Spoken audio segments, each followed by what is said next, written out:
Bienvenidos y bienvenidas al programa Sobre la Mesa, una producción del Centro de Investigación en Estudios Políticos y el Canal 15 UCR. Hoy quisimos hablar de un tema que más allá de la coyuntura, ¿verdad?, de los casos de corrupción, de posibles casos de corrupción que se han presentado en el país, tenemos que trascender ese tema, tenemos que trascender en el sentido de que no es actuar cuando se plantea, digamos, un caso, sino es que como sociedad tenemos que ir cambiando y tenemos que ir mejorando. Por eso diferentes instituciones y personas han estado trabajando en la Estrategia Nacional de Integridad y Prevención de la Corrupción, que es lo que vamos a estar conversando hoy en Sobre la Mesa. Para eso vamos a contar con la participación de José Armando López Paltodano, él es procurador director de la Ética Pública, y con María Amalia Guillén Solano, presidenta de la Cámara de Comercio Internacional del capítulo Costa Rica. Para iniciar, vamos entonces a ver la cápsula que se preparó para el programa de hoy.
Doña María Amalia, tal vez empezar con una cosa como muy, digamos, general, pero me gustaría que, bueno, y que también don José Armando nos lo plantee. ¿Cómo, verdad, cuando hablamos de corrupción, verdad, la palabra corrupción, de qué estamos hablando? Primero que todo, muchísimas gracias por el espacio. Realmente el tema de corrupción es un tema muy amplio y un tema que involucra siempre dos partes. Y me gusta mucho este programa que tengamos, digamos, a don Armando, digamos, representando la parte pública, pero también a la ICC, la Cámara de Comercio Internacional, como una parte privada. Desde la posición de la ICC, como entidad privada, consideramos que en la lucha contra la corrupción siempre van a haber dos pilares importantes, y es por eso que, digamos, hemos estado considerando siempre participar y apoyar todas las iniciativas que como país se está trabajando. Realmente ahora que veíamos ese video, el 43% de índice de percepción de la corrupción a nivel país es un número pues no tan alto como otros países, pero sí para tomar acciones. Recientemente hemos visto que cada vez es más visible los temas de corrupción. Pienso a veces yo que no porque no existieran, sino porque la visibilidad cada vez está dando más, hay más importancia a este tema, entonces van saliendo más a la luz. Entonces, es muy amplio el tema de la corrupción. Creo que Costa Rica ha dado pasos importantes. A nivel privado, la ley de responsabilidad penal de la persona jurídica vino a, digamos, a ponernos más las barbas sobre remojo y a poner más atención en este tema. Don José Armando, en esa misma línea, ¿cómo definen, digamos, ustedes desde la estrategia y hasta desde la Procuraduría de la Ética el concepto de corrupción? Sí, bueno, en el ordenamiento jurídico existe un concepto de corrupción. Ese está en el artículo 1 del reglamento de la ley contra la corrupción. Y podemos decir que la corrupción es el uso indebido del poder, del cargo, de las potestades, del ejercicio de la función pública para el beneficio particular, el beneficio de intereses privados, políticos, económicos, familiares, en detrimento del interés público. Entonces, en el tema de la corrupción hay un vínculo muy directo en un ejercicio pro íntegro de las funciones que tenemos en el servicio público de cara a tutelar siempre el interés de la generalidad, el interés público. Ese es el concepto que normalmente o tradicionalmente se puede acuñar de corrupción. Doña María Amalia, según, digamos, la distinción tradicional usada por Transparencia Internacional, se distingue, digamos, entre corrupción menor y gran corrupción. ¿Cómo podríamos en este momento caracterizar al país? Un poco en el sentido de lo que usted planteaba, que a veces la percepción no necesariamente tiene que ver con la realidad, pero que, bueno, ustedes que han estado trabajando en la conformación de la estrategia, pues, ¿verdad?, en esa interrelación con otras instituciones, con otras personas, ¿cómo, digamos, ven la situación del país? Vamos a ver, esta ley, por ejemplo, vino a establecer los límites o parámetros cuando iba a ser un delito mayor o un delito menor el tema de la corrupción. Yo veo un país que cada vez es más sensible al tema de la corrupción, unos ciudadanos que estamos poniendo más atención a los temas que están sucediendo y que somos más exigentes. Desde el punto de vista privado, las empresas estamos tomando acciones claras para luchar internamente contra la corrupción y evitar que nuestros trabajadores y nuestros colaboradores lleguen, digamos, a ser actores o a promover ese tipo de prácticas en el país. Pero también está del lado público, ¿verdad?, que cada vez también hay más regulaciones y más sanciones para los funcionarios que en algún momento lleguen a cometer delitos de corrupción. Entonces, sí, evidentemente es un tema que cada vez a nivel país se está tomando más acción, creo que hace falta. Esta estrategia en la que hemos trabajado el último año y medio viene, digamos, a ser un apoyo más a esa lucha contra la corrupción. Falta mucho, pero creo que vamos por un camino lento, pero correcto. Y en esta misma línea, con el caso, digamos, reciente llamado Cochinilla, ¿verdad?, el que ha estado resonando, María Amalia, ¿podríamos analizar este caso como una captura del Estado, efectivamente, por parte de los intereses privados? Más allá, digamos, del resultado que vaya a tener jurídicamente. Sí, realmente, exacto, como no puedo como emitir un criterio sobre el caso específico, sin embargo, sí vemos como a lo largo del tiempo, cada vez los casos, digamos, hoy es Cochinilla, antes fue el Cementazo, se va viendo más, digamos, más presión sobre estas prácticas de parte de la población en general. En ese sentido también, don José Armando, con los diferentes casos que se han planteado, efectivamente, yo sé que no puedo dar como criterio sobre uno en específico, una podría, digamos, decir que en realidad estamos todavía en casos, digamos, menores, ¿verdad? O si la forma en que se está, digamos, gestando todo este tipo de relaciones impropias, por decirlo de alguna manera, está generando que se tome al Estado, es decir, como que el Estado al final no pueda ser, más bien que el Estado es parte, ¿verdad?, y se conforma, ¿verdad?, en esta red digamos, de acciones y de corrupción en general institucionalizada. Usted bien lo señala. Hay un tema aquí importante a considerar porque la corrupción la podemos ver en dos vertientes. Hay un riesgo probado, un riesgo real de que efectivamente existe una captura de políticas por parte de grupos, ¿verdad? Lo estamos viendo, por grupos de intereses no solo específicos, ¿verdad?, de acuerdo a un interés comercial, empresarial, sino más allá, desgraciadamente, legitimación de capitales, del narcotráfico y demás.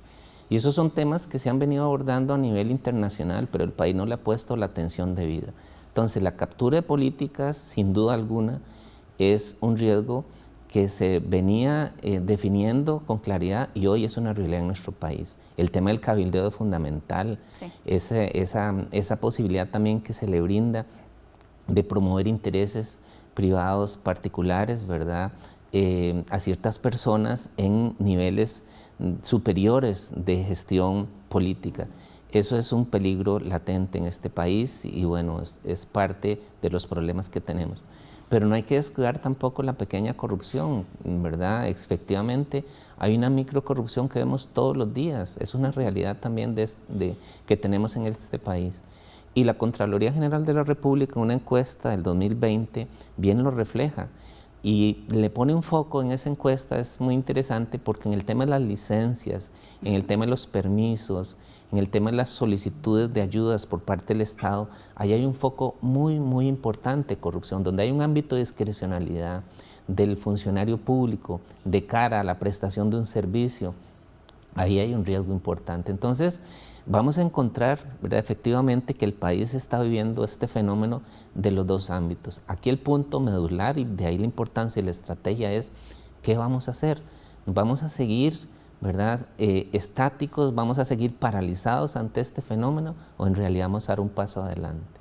Claro, a veces somos muy críticas en el sentido de los grandes casos, ¿verdad?, cuando estalla el caso, pero no necesariamente la ciudadanía es tan crítica de lo que hace en el día a día, ¿verdad?, y que, ¿verdad?, quiere identificar como eso corrupción, pero no necesariamente lo que ya hago es corrupción, cuando, ¿verdad?, en ambos casos es así.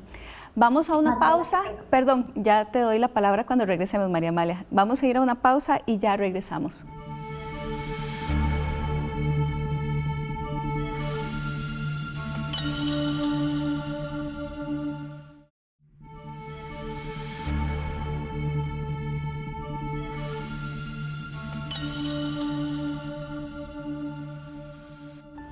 Continuamos en Sobre la Mesa analizando el tema de la Estrategia Nacional de Integridad y Prevención de la Corrupción.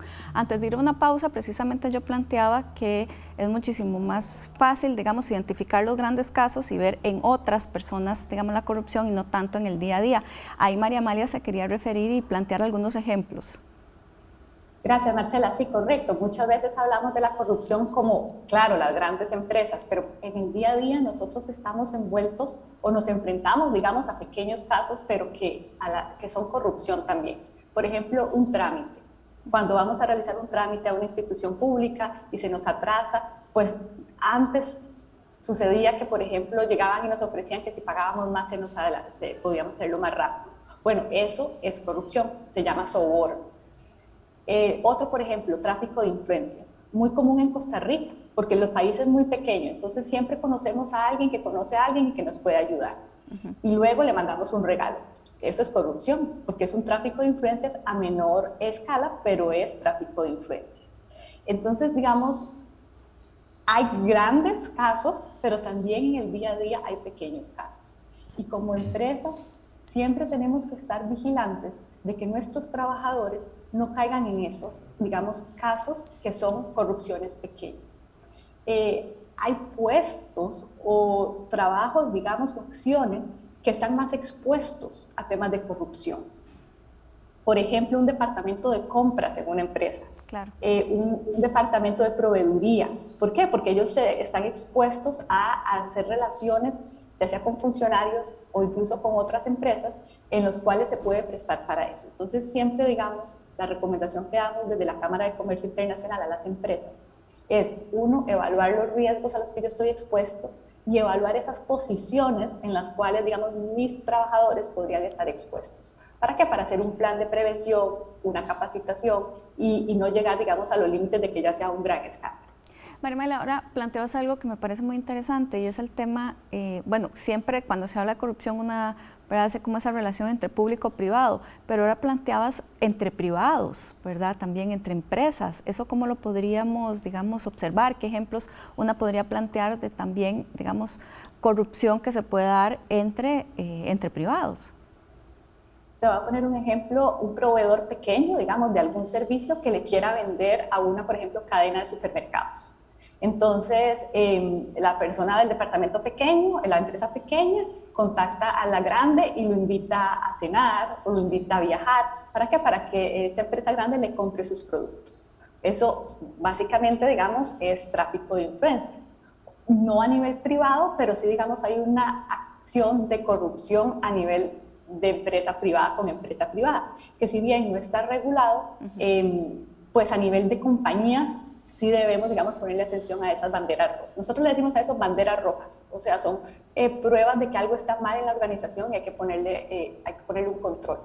Claro, que no existan, que no estén regulados o que no estén tipificados como un delito, algunas cosas no significa que no sean actos indebidos y que uno no debería cometerlos, ¿verdad? Y darle, digamos, seguimiento para que no pasen. Y eso como que ha estado muy claro en el tema, digamos, en lo público, pero en lo privado no tanto. Para abonar, perdón, sí. ese punto, coincido, ahora hay un enfoque y muy claro en el sentido de que el vínculo de corrupción no solo es público-privado, ¿verdad? Definitivamente en el sector privado, en sus relaciones, en sus vínculos, perfectamente, como bien decía María Amalia, podemos identificar actos de corrupción. Y tanto es así que recientemente, ahora en junio de este año, la ONU, ¿verdad? Con un compromiso político que estableció 86 compromisos país, ¿verdad? A nivel internacional además, viene a establecer como un riesgo de corrupción, por ejemplo, el deporte. Que en el deporte hay que ponerle los países atención, porque efectivamente en esa actividad que uno vendría a decir, bueno, es una actividad de algún modo, ¿verdad?, de cara a la ciudadanía con cierto interés público, pero desarrollada en el plano privado, ¿verdad?, ahí hay un foco importante de corrupción. Entonces, son aspectos que a nivel internacional nos vuelven a plantear señalamientos, ¿verdad?, y que si no tomamos acción en este momento, pues a futuro no tendría yo la menor duda de que vendrían a darse casos en los cuales pues ya nos han hecho la advertencia. Claro. Y don José Armando, en el índice y de percepción de la corrupción del 2020, ¿verdad?, el de Transparencia Internacional, Costa Rica obtuvo una calificación de 57 entre 100, ¿verdad?, donde la calificación máxima son los 100 puntos, ¿verdad? Y entre más cerca, ¿verdad?, se esté de cero, es una corrupción más elevada. Según Transparencia Internacional, de 180 países, Costa Rica ocupa la 42ª posición en el mundo y la 5ª en América. Digamos, ¿cómo podríamos valorar, poco también en la línea de lo que estábamos hablando, esta posición, ¿verdad? Si una se pone, digamos, a ver como la nota mínima de la universidad, tan siquiera estamos llegando, digamos, a nota mínima, ¿verdad? Estamos por debajo. Sí. Bueno, yo tengo dos formas de ver esto. Efectivamente, 57 tenemos en el ranking y hemos tenido los años anteriores, nos hemos mantenido en 56. Sin embargo, es importante hacer notar que a pesar de la pandemia, Transparencia Internacional señala que la mayoría de los países tuvo un descenso en la calificación. Y Costa Rica, bien que mal, a pesar de la pandemia, ¿verdad?, tuvo un ascenso. O sea, eso no significa para nada, ¿verdad? Lo que estoy señalando es que estamos bien, ¿no? Lo que de algún modo nos hace ver es que a nivel de percepción el país todavía se mantiene estancado y no tuvo esa situación. Y el otro aspecto muy importante es que si nosotros vamos al índice nos damos cuenta que los países, ¿verdad?, nórdicos que llamamos, están en los primeros lugares pero no tienen una nota 100. O sea, es una utopía pensar que en los países no existe corrupción. Creo que anda como en 88, ¿verdad?, la calificación más alta en ese sentido. Entonces ahí es importante, ¿verdad?, porque muchas veces como país nos cuestionamos, bueno, ¿qué hacen esos países, verdad?, para que los niveles de corrupción sean más bajos? Y las recetas muchas veces, y ese es un punto que yo reitero, las tenemos enfrente. El punto está, claro, es que no ha habido un compromiso real, efectivo, de ver esto de manera integral. Entonces, en ese sentido, si bien el índice nos presenta un estancamiento, somos el 5º en América, somos el 3º en América Latina, ¿verdad?, por encima de Uruguay y Chile. Creo que el país puede hacer un esfuerzo mucho mayor para estar en los niveles que como país deberíamos de comprometernos. Y bueno, y uno podría decir que precisamente en ese contexto es que surge la Estrategia Nacional de Integridad y Prevención de la Corrupción. Tal vez, don José Armando, podríamos empezar con usted, ¿qué es, verdad, esta estrategia? Sí, bueno, esta estrategia surge de una iniciativa promovida por Costa Rica Íntegra, del capítulo de Transparencia Internacional y los garantes de la ética. Precisamente en mayo del 2019 me convocan en las aulas del CICAP de la Universidad de Costa Rica a una reunión porque a propósito de los índices de transparencia y el estancamiento que tenía el país, había una preocupación de ver de que había que hacer algo. Entonces hubo un compromiso de integrar a la Procuraduría de la Ética al proceso. A partir de ahí hicimos una convocatoria en octubre del 2019 donde se invitó al señor presidente a la señora vicepresidenta de la Corte y a distintos jerarcas que tienen una relación, un vínculo directo con temas de integridad y anticorrupción. Del sector privado se invitó al ICC, ¿verdad?, representado por doña María Amalia, de parte de la Academia de la Universidad de Costa Rica, el CICAP, de parte de la sociedad civil a Costa Rica Íntegra, y así distintos actores, como les digo, los órganos de control, los 5 órganos de control principales: Defensoría, Contraloría, Ministerio Público, distintos ministerios jerarcas, así como el Poder Judicial. Entonces, este grupo acordó, a partir de ahí, establecer una agenda precisamente de cara al flagelo de la corrupción.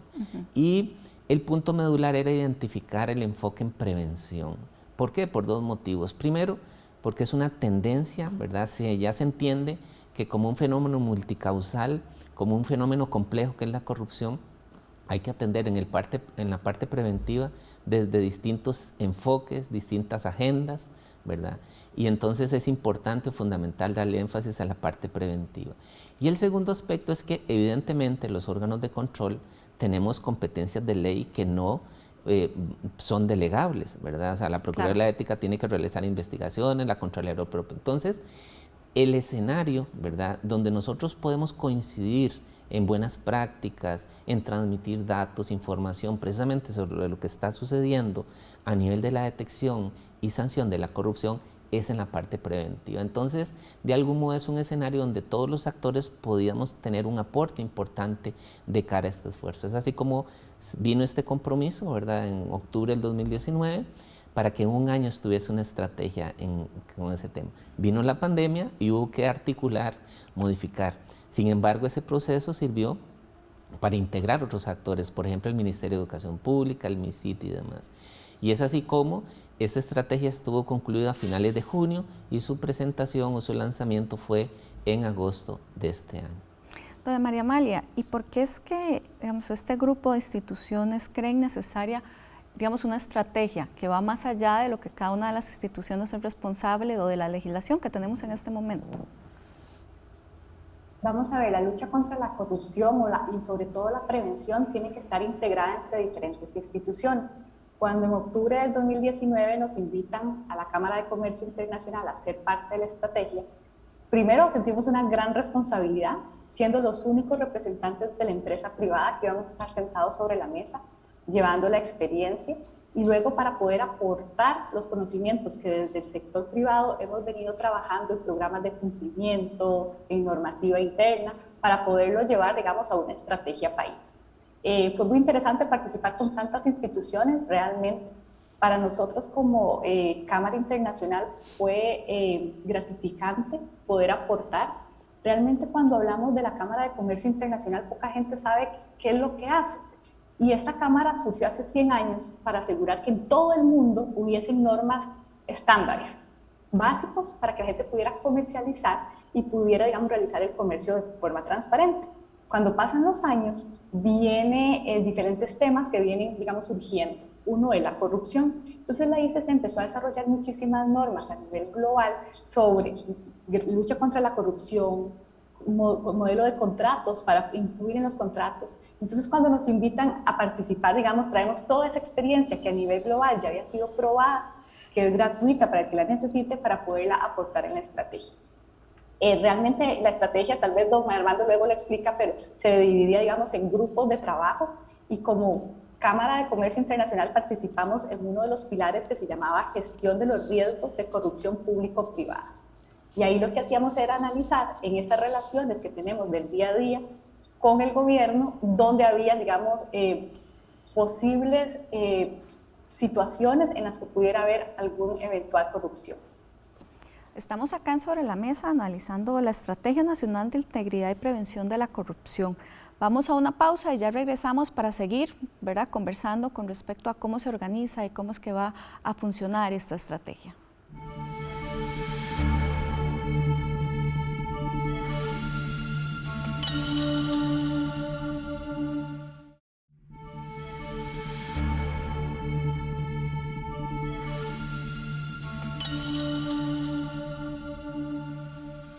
Continuamos acá en Sobre la Mesa analizando el tema de la Estrategia Nacional de Integridad y Prevención de la Corrupción con José Armando López, el Procurador Director de la Ética Pública, y con María Amalia Guillén, Presidenta de la Cámara de Comercio Internacional del Capítulo de Costa Rica. En el bloque anterior estábamos ya directamente hablando de la estrategia y en ese sentido, don Armando, a mí me gustaría que usted nos explicara, digamos, cuál fue el proceso para integrar tantas organizaciones, porque usted ya nos dijo, pero más o menos cuántas organizaciones están involucradas en esta estrategia, pero bueno, ¿cómo fue el trabajo precisamente para llegar a buen puerto con la estrategia ya, digamos, definida? Sí, bueno, no fue fácil, ¿verdad? Evidentemente, esta estrategia es interinstitucional e intersectorial, ¿verdad? Porque evidentemente atañe al sector público, pero fuimos mucho más allá, sino que son distintos sectores, ¿verdad?, de la sociedad. Entonces, aquí un reconocimiento, ¿verdad?, doña Evelyn Villarreal con su experiencia a partir del Estado de la Nación, ¿verdad?, las metodologías y demás. Y entonces, doña Evelyn iba como definiendo con claridad esa metodología, ¿verdad?, cómo los grupos iban en cada reunión estableciendo los criterios para generar una discusión, para ir documentando lo que ahí iba de algún modo analizándose en esos grupos. Así fue como entonces empezamos a generar reuniones mensuales. Sin embargo, como les señalaba, vino en febrero, ¿verdad?, fue la última, vino la pandemia y migramos a la virtualidad. Claro. Ahí tuvo un ajuste el grupo de hacer actividades cada 2 meses y después nos dividimos en distintos subgrupos, ¿verdad?, para analizar los ejes que ya se habían definido sobre los cuales íbamos a trabajar. Entonces, bien lo decía doña María Amalia, ¿verdad?, ya por especialidad los grupos lograron identificar 5 ejes de trabajo, ¿verdad? Lo primero tenía que ver con la gobernanza del modelo anticorrupción, el segundo es la gestión del talento humano en la lucha contra la corrupción, todo lo que tiene que ver con la función pública. El tercero tenía que ver con participación y control ciudadano. El cuarto es la interacción de los intereses públicos y privados en los riesgos de corrupción. Y el quinto con acceso a la información y rendición de cuentas. Entonces así, por especialistas, ¿verdad?, se lograron identificar los grupos y después hacíamos reuniones plenarias. De forma simultánea, con la Defensoría de los Habitantes, el Instituto de Derechos Humanos, realizamos trabajos de grupos focales, ¿verdad? Entonces desarrollamos 4 actividades con expertos, ¿verdad?, de la academia, con expertos del sector privado, con expertos de la jurisdicción, ¿verdad?, y demás, de tal manera que pudiésemos, paralelo al trabajo del grupo, generar, ¿verdad?, insumos importantes para complementar. Y por último, el grupo lo que integró fue una consulta ciudadana. Se hizo una apertura aproximadamente 22 días, un mes, sobre los ejes en los cuales estaba sustentada la estrategia. Entonces, a partir de ahí, el proceso al final fue de sistematización y articulación, y ahí fue donde tuvo un papel muy importante la Universidad de Costa Rica a través del CICAP, ¿verdad? El CICAP nos brindó la ayuda de un experto, docente, ¿verdad?, además investigador, don Esteban Mora, el cual nos logró ayudar a recopilar este documento, ¿verdad?, con el trabajo previo que ya doña Evelyn Villarreal venía haciendo en el desarrollo de las metodologías de los grupos de trabajo. Esa estrategia, ¿verdad?, el documento de la estrategia está accesible, ¿verdad?, en una página. ¿Cómo, si yo quisiera analizarla, dónde lo podría encontrar? Sí, podemos encontrar no solo la estrategia como documento, sino además un kit ahí de como información valiosa, también documentos a nivel internacional y nacional. Se puede ubicar en la dirección www, ¿verdad?, ENIP, ENIPC, Estrategia Nacional de Integridad y Prevención de la Corrupción, .co.cr. Ha sido un portal que de algún modo, dentro de este esfuerzo también otro grupo, ¿verdad?, logró desarrollar este sitio web, y ahora con el lanzamiento, ahora con el posicionamiento de la estrategia nos resulta muy útil para poder tener información actualizada. Claro. Doña María Amalia, don Armando decía algo que a mí, de hecho, cuando estaba revisando la estrategia me llamó mucho la atención, que fue la consulta pública, ¿verdad? En general las consultas públicas son muy importantes, Pero bueno, las consultas públicas, tal vez usted nos podría explicar cómo es que efectivamente se realiza. Bueno, ya don Armando algo nos explicó, ¿verdad? Pero además, ¿cómo garantizan que efectivamente la ciudadanía tenga incidencia? ¿Qué quiero decir con eso? ¿Cómo se sistematizó esta consulta y cómo se virtió esa información en la estrategia como tal? Tal vez yo le puedo comentar cómo hicimos desde la Cámara de Comercio para lograr que todos nuestros, digamos, o la mayor cantidad de agremiados tuvieran información sobre lo que estaba sucediendo y que pudieran participar activamente en la posición que como Cámara íbamos a llevar. A nivel de Cámara tenemos una comisión anticorrupción que trabaja mucho en el tema de capacitación y de preparar, digamos, y dar materiales a los agremiados. Entonces, cada vez que un representante de la Cámara iba a trabajar en la estrategia, venía con los insumos y a nivel de comisión los analizábamos y los compartíamos con nuestros agremiados. De manera que la posición que llevara nuestro vocero iba a ir, digamos, ya consolidada las ideas de todos los agremiados de la Cámara. Entonces, no era solo una persona la que participaba en estos diálogos que mencionaba don Armando, había varias personas, pero todos íbamos, o ya iban articulados en la posición de Cámara de Comercio. Claro, en ese sentido es importante que cuando se realizó la consulta pública, hubo un grupo, ¿verdad? Porque también nos dividimos no solo por ejes, sino también por grupitos de trabajo. Entonces formaba parte el Ministerio de Comunicación con la Agenda de Gobierno Abierto, había una representante de la Comisión Nacional para el Mejoramiento de la Administración de Justicia del Poder Judicial, la CONAMAC, otra representante, estaba doña Evelyn y yo como coordinadores, y además una persona de la Defensoría de los Habitantes. Entonces, cuando venían los insumos de esta consulta, efectivamente se logró sistematizar tratando de identificar por cada uno de los ejes de trabajo que veníamos trabajando. Y entonces después se desarrolló una sesión plenaria precisamente para incorporar muy bien. El aporte de parte de la ciudadanía. Entonces, en ese momento, los grupos, en esas sesiones, digamos, primero como grupo y después en sesiones plenarias, logramos incorporar todos esos componentes. Y en este sitio web que yo le comento, ahí están los resultados de la consulta. Ahí se pueden ver, ¿verdad?, en un documento Excel, cada uno de los aportes ciudadanos que se realizaron. Entonces eso vino a complementar y nos dio como una fortaleza porque entendimos que con el trabajo de los grupos focales más la consulta ciudadana, la ruta iba por ahí. Por eso es que al final se logró consolidar un poco el enfoque en las acciones y el enfoque específicamente en los ejes.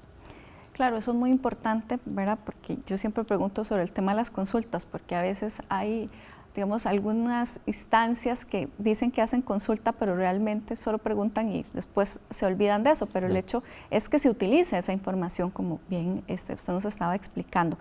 Y bueno, y cambiando un poco de tema, a mí me interesaría saber, digamos, don Armando, cómo se pretende, digamos, proteger a las personas que van, digamos, que interpongan denuncias, ¿verdad?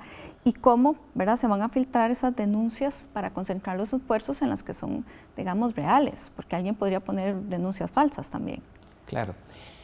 Vamos a ver, la estrategia tiene objetivos de continuidad que llamamos, o sea, ese es el día a día nuestro. La Procuraduría de la Ética todos los días recibe denuncias ciudadanas, claro, la Contraloría, el Ministerio Público. Entonces, en ese sentido, digamos que un primer aspecto importante es señalar de que lo que pretende la estrategia es articular esfuerzos, ¿verdad? Yo le decía a usted que también retroalimentar a partir de los órganos que realizamos detección y sanción, cómo podemos ayudar en la parte de prevención. Entonces, uno de los componentes, ¿verdad?, es el tema de las denuncias, ¿verdad? Pero el tema de las denuncias está regulado en el ordenamiento jurídico costarricense. Entonces, en el tema de la corrupción hay una premisa fundamental, que es la protección de la persona denunciante. Claro. Entonces, tenemos una obligación legal, todos los órganos que nos encargamos de la atención de las denuncias ya de por sí, de garantizar ese derecho, ¿verdad?, a la ciudadanía, a los propios funcionarios públicos. Lo que pretende la estrategia es potenciar mucho más esas posibilidades. ¿Por qué?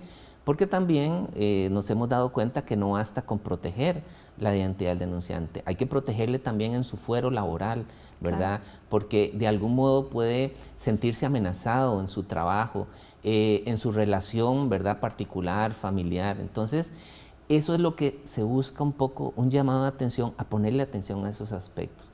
Entonces, la estrategia lo que busca es ¿verdad? De algún modo mejorar esos canales de denuncia, fortalecerlos, ¿verdad? Porque por ahí también hay recomendaciones internacionales que la lucha contra la corrupción, ¿verdad? Uno de los aspectos importantes en esa lucha es precisamente el tema de las denuncias.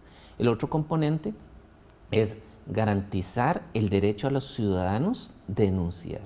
Entonces tiene que haber una mayor comunicación, mayor información a la ciudadanía, mayor claridad de cuáles son los canales adecuados para denunciar actos de corrupción. Y el tercer componente que tiene la estrategia es promover a nivel de los medios de comunicación el periodismo investigativo que de algún modo en los actos de corrupción nos dé mucho más posibilidades de potenciar las investigaciones. Entonces, la estrategia lo que viene es este objetivo de continuidad que ya de por sí existe en el ordenamiento jurídico y es una obligación que tenemos los órganos de control, es potenciar, ¿verdad?, esa posibilidad que hay de realizar las denuncias. Marcela, y yo quería agregar algo, me lo permite, Adelante. en esto que ha mencionado don Armando, porque posiblemente la gente que nos está viendo o escuchando hoy queda con la duda de, bueno, y si yo sé algo que debo denunciar, ¿a dónde lo hago? ¿Verdad? Porque muchas veces nos damos cuenta que algo está pasando, que no está bien, pero no tenemos a dónde ir. Y yo creo que parte de la estrategia es eso, digamos, comunicar, empezar a educar a la gente que si ven algo, que si saben algo, que lo puedan decir. A nivel de empresas privadas, estos canales de comunicación o de denuncia que mencionaba don Armando, que son secretos, en muchas empresas que deciden tomar una política de antisoborno y tener programas de cumplimiento. Estos programas incluyen una línea en la cual cualquier trabajador sabe que puede hacer una denuncia, va a ser anónima y va a ser resuelta por una persona, un oficial de cumplimiento y la más alta autoridad a nivel, digamos, interno de las empresas. Pero ¿qué pasa a nivel país? Cuando yo fui una ciudadana común y silvestre, me entero de algo, ¿a dónde lo digo? Bueno, yo creo que eso sí se discutió mucho, ¿verdad, don Armando, en las mesas de cómo, digamos, yo denuncio eso. Claro. Estamos acá analizando la Estrategia Nacional de Integridad y Prevención de la Corrupción. Vamos a ir a una pausa y ya regresamos.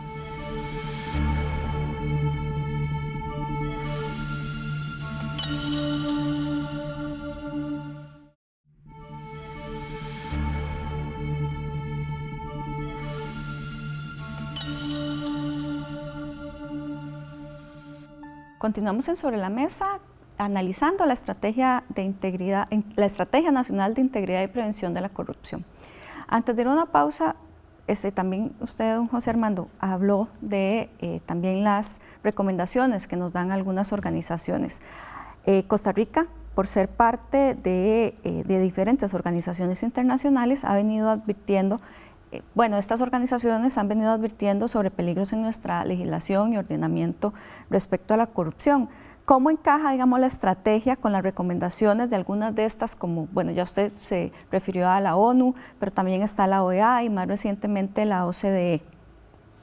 Sí, bueno, en la pirámide, en el tema de la corrupción, podemos identificar 3 niveles importantísimos para el país. Lo primero que yo le denomino son obligaciones, o sea, forman parte del ordenamiento jurídico. Hemos suscrito convenciones internacionales. Y usted bien lo señala, la anticorrupción de la ONU, la OEA, la anticohecho, antisoborno, la OCDE, ¿verdad? Y bien que mal, el tema de la adhesión a la OCDE se hizo mediante un instrumento jurídico, ya ahí nos condiciona. Claro. Existen compromisos políticos del más alto nivel, ¿verdad? Y los más recientes, en el 2018, el compromiso de Lima, que tiene que ver con la convención de la OEA, 57 compromisos que se adquieren por los presidentes de América Latina. El programa regional de la OCDE del 2018 de octubre también nos plantea 103 recomendaciones en estos temas. Y recientemente en junio del 2021, en una asamblea extraordinaria de Naciones Unidas y a propósito de compromisos de la Convención Anticorrupción de la ONU, se plantearon 86 compromisos políticos. Entonces, si vemos, de algún modo tenemos un nivel de obligaciones, un nivel de compromisos, pero además de eso hay recomendaciones específicas. Y desde el 2018 podemos ver algunas. Por ejemplo, en el 2018 hay un grupo de expertos del BID que establecen para América Latina hacia dónde debe puntualizarse esto. El Banco de Desarrollo de América Latina, el CAF, antiguo Banco Andino, plantea en noviembre del 2019 un estudio en el cual establece 4 prioridades para la región. Recientemente el marco de transparencia e integridad del BID con la OCDE y el panorama de las administraciones públicas de la OCDE.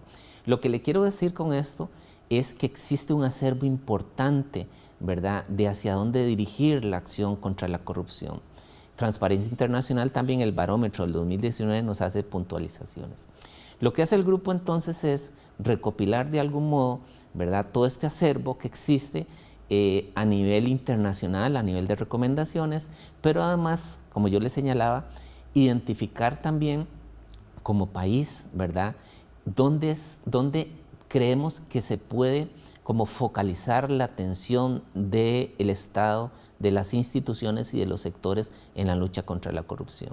Entonces tenemos un acervo, ¿verdad?, de recomendaciones, de compromisos y por otro lado una experiencia, datos, información, país, que de algún modo sirven como para definir unas prioridades que son los ejes que se establecen en la estrategia.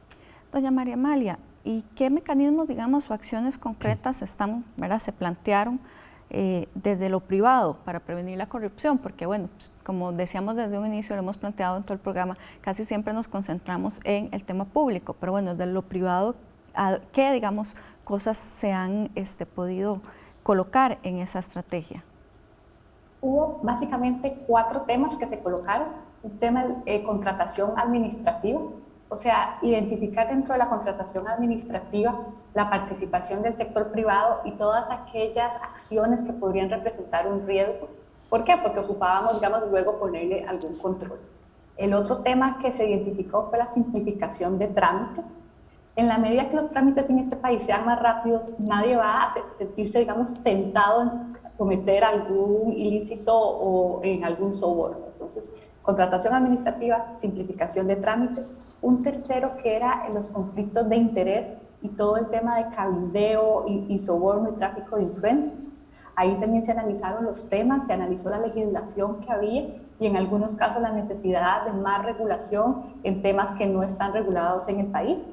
Y por último, y creo que el más importante, y aquí integra tanto los dos sectores, es la necesidad de que existan programas de integridad en el sector público y en el sector privado, que también son los muy llamados programas de cumplimiento, que son estas decisiones que hacen las empresas o las entidades de cumplir un código de ética y hacer que toda su operación del día a día vaya, digamos, alineado con ese código de ética. Desde la contratación de los trabajadores hasta la relación con los clientes, la relación con los proveedores. Entonces esto es una línea de, digamos, una línea de denuncia. Entonces todos estos temas son los programas de cumplimiento. Las empresas privadas están empezando a darles cada vez más importancia y que también pensamos que desde la función pública podría, digamos, hacerse estos programas de cumplimiento a nivel de instituciones. Creemos muy importante en las alianzas estratégicas público-privadas. Por algunos años se ha pensado que, digamos, o solo se trabaja lo público la corrupción y lo privado queda aparte porque tal vez ellos no saben de corrupción o puede ser que sean los actores y nos hagan ser corruptos a nosotros. Y yo creo que ese no es el camino. O sea, el camino es los dos juntos, alianza público-privada, buscando mejores capacitaciones, más comunicación de la estrategia. Yo creo que esa fue como la mayor participación que tuvimos como sector privado en la estrategia.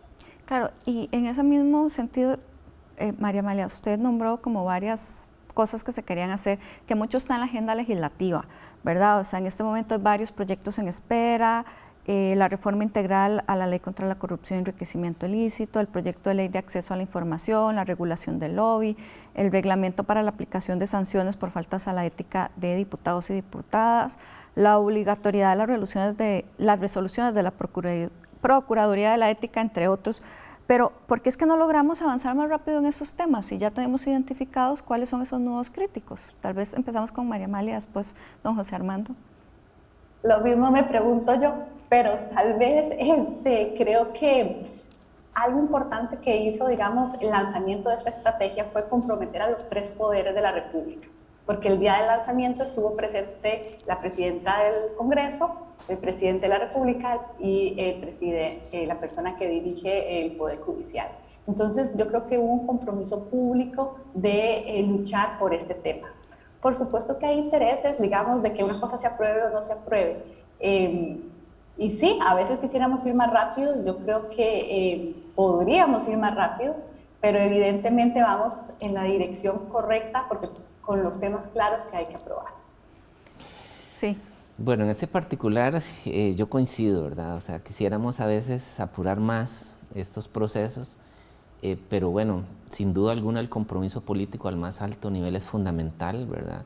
De igual manera se acercan las elecciones, nosotros como grupo siempre hemos tenido un temor, lo tuvimos y hoy lo manifestamos ya con más tranquilidad, es que esta estrategia se entendiera como que es una estrategia del gobierno, cuando en realidad aquí se partía de distintos sectores, distintas instituciones y como le digo, amparados en recomendaciones y criterios país. ¿Por qué?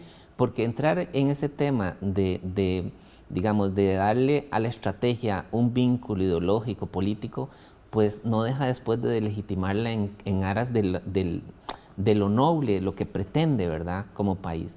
Entonces, yo lo que siento es, y lo digo con todo respeto, porque yo soy, digamos, la primera persona que debería dar ese paso, y ese es el compromiso que hemos asumido en la ética, es pasar de esos compromisos, ¿verdad?, de esos documentos que firmamos a la acción.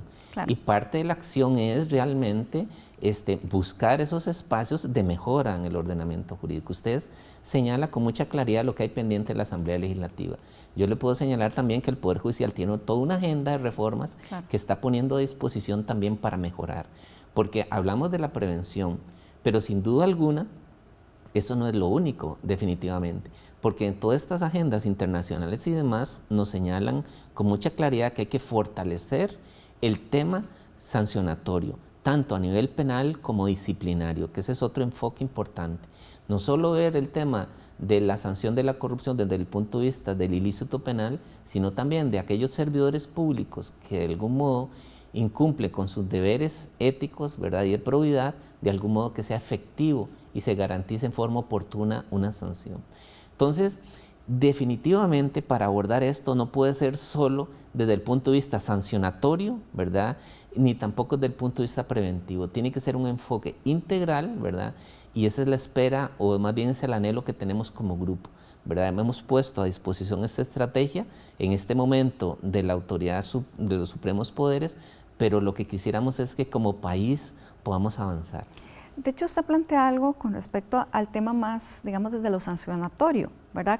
Y yo creo que la percepción de la impunidad, ¿verdad?, o de una alta impunidad en el país tiene que ver con que no llegan los casos necesariamente a los tribunales, o algunos que llegan tienen sentencias, no tienen sentencias o tienen sentencias que a la gente le parecen como muy pocas. ¿Cómo podríamos, digamos, colaborar para que esa percepción, ¿verdad?, sea menor? Sí, bueno, sentimos que el camino correcto es el enfoque en prevención. Ahí iniciamos para establecer con claridad cuándo estamos ante un funcionario público que en realidad comete un ilícito o una falta en el ejercicio de su función por desconocimiento, por impericia y demás, y cuándo realmente estamos ante una situación de corrupción. Ahí tiene entonces que ingresar los mecanismos de detección y definitivamente la denuncia y la posibilidad que tiene la propia administración de establecer esos parámetros es fundamental. Porque aquí también, aquí hago un paréntesis, se entiende de que este tema le corresponde a los órganos externos, a los órganos de control, y en nada se empodera la propia administración. Claro. Tanto en la ley de control interno como en la ley contra la corrupción, la primera línea de defensa en la corrupción es la propia administración. Entonces ahí, por parte de muchos jerarcas, ha habido una omisión muy grande en ese tema. Cuando ya pasa el proceso o el filtro de la detección, sería importante tener los mecanismos adecuados, ágiles, precisamente para garantizar de que ese servidor tiene que, de algún modo, ser sancionado por la falta. Ahí es donde el tema, ¿verdad?, de la revisión de los procesos, de la gestión penal, ¿verdad?, es importante hacerlo como país, al igual que el tema disciplinario. Entonces, creo que mucho haríamos, ¿verdad?, en una apuesta de análisis de toda esta regulación, de toda esta normativa.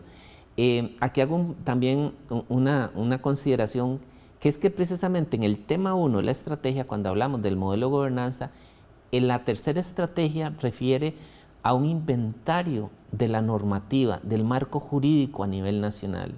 Y ahí es importante porque lo que busca es hacer un diagnóstico, este diagnóstico que estamos hablando, ¿verdad? Tratar de articularlo y darle coherencia y sentido, de tal manera que como país podamos tener claridad dónde darle el énfasis a la sanción, dónde a la detección y dónde a la prevención. Creo que es importante ese aspecto. Claro, algo muy importante que yo creo que queda claro en este programa es que también todas las personas somos parte de la solución, ¿verdad?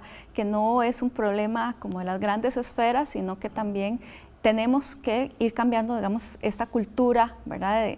Del vivazo, por decirlo de alguna manera, ¿verdad? El que se brinca la fila, porque eso también puede terminar en los grandes actos que son los grandes actos de corrupción que son los que salen en la prensa.